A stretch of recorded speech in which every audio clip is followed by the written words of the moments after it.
And we have to start with Florida State's Devin Vassell, who was one of the leaders on one of the best teams in the country. This dude flat out got it done. Yeah, let's not forget, Florida State was sitting on a #1 seed in the NCAA tournament before, well, the pandemic happened. And a guy like Vassell, well, typical 3 and D, and crazy athletic, crazy long arms, kind of ranges all over the floor, but he can make a shot as well. He's one of those guys that's going to need to find the right fit, but he could have a very productive NBA career. Tim, let's start on the defensive end of the basketball for Devin Vassell. And just from this picture alone, you can see that wingspan. I mean, he's 6'7", and I'm sure that wingspan is over 7 feet. So let's get into why a lot of GMs and scouts want this young man with their franchise.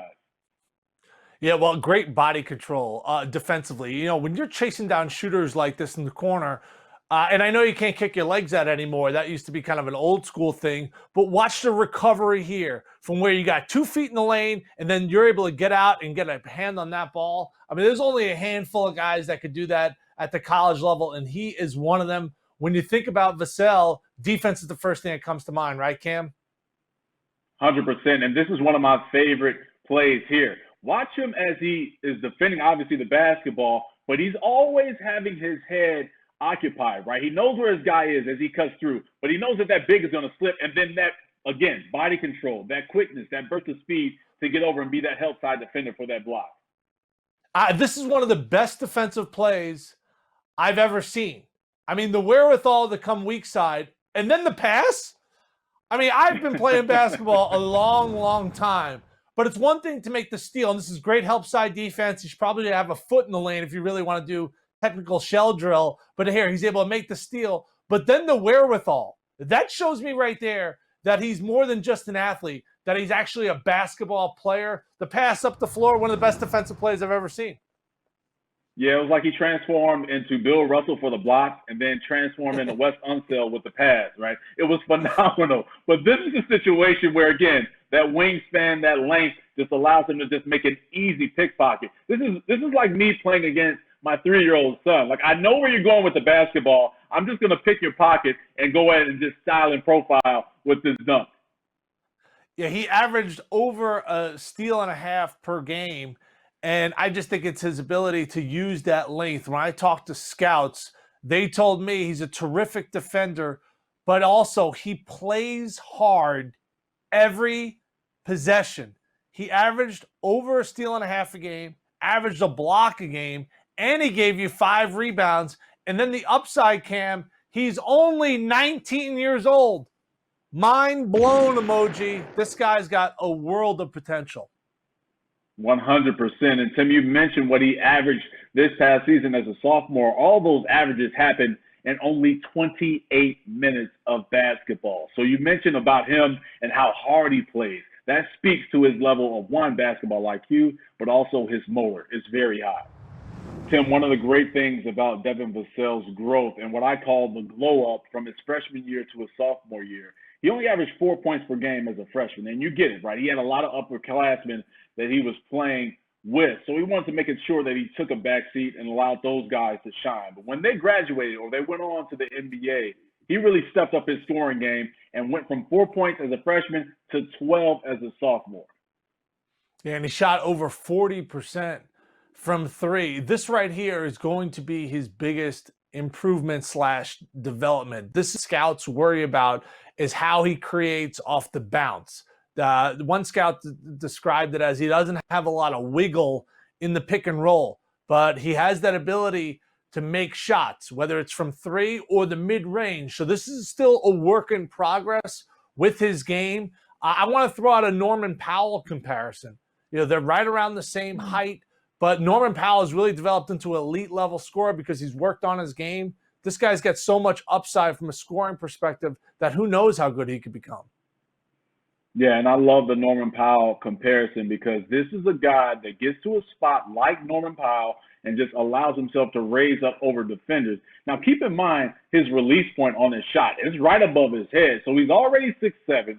We talked about his wingspan and his length, So you're trying to block his shot, which you're not going to do when he gets that shot up and when he has that type of separation. And this is it here. He just scoots into that three and is able to knock that down. But it's the release point that allows it even difficult, more opportunities for defenders to block his shot.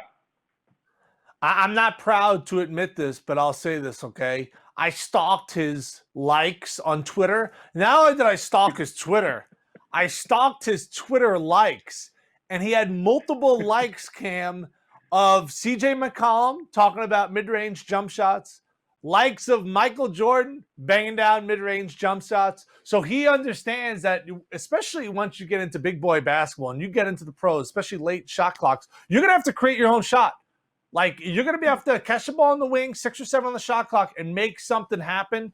I like that this guy is still a work in progress from an offensive perspective. But when you can make shots like this, when they draw up plays, that shows that your team's got confidence. You're down 3. Let's get Vassell the ball, and he makes a big shot here against Virginia Tech. And this is his freshman season. Now, we talked about him taking a back seat to the upperclassmen, a guy like Terrence Mann. But Leonard Hamilton says, no, we're going to give it to this guy because I know he can shoot the basketball, but he's on balance when he makes this shot. His eyes are at the rim the entire time. And even as a defender, we talked about this. The release point of his shot is right at the top of his head, so he's going to get that off clean. This kid is so special with that jump shot, and he's going to make an impact in the NBA. Tim, I'm going to throw out a word to you that is high when it comes to drafts, right? It's the word intangibles. Scouts and people love intangibles. They eat that word up, and I think that Devin Vassell has the intangibles to really catapult himself into the lottery discussion. He's going to be a first-round pick, but I think when you look at the intangibles of what he has, and this is a play here of those intangibles, that really raises the eyebrows of GMs and scouts. Yeah, well, for a guy who's an exceptional athlete, he could do a little bit of everything on the floor. And that's what intangibles mean. It doesn't mean that you're just one-dimensional. He can guard multiple positions. He's an excellent rebounder, over 5 a game. Block shots, steals, great teammate. I thought you made a great point about Leonard Hamilton before, Cam. Drawing up a play for him as a freshman, believing in him to even go out there and make shots. So really a throwback type of basketball player. Now, I think he might be a totally different player in 3 or 4 years. He's only 19 years old. Like, Michael Jordan stayed in college for 3 years. That's like, it's almost hard to fathom. At least he was more of a developed product. This guy could be, who knows, Jimmy Butler. Jimmy Butler sat at the end of the bench for the Bulls. That's how much potential this guy really has.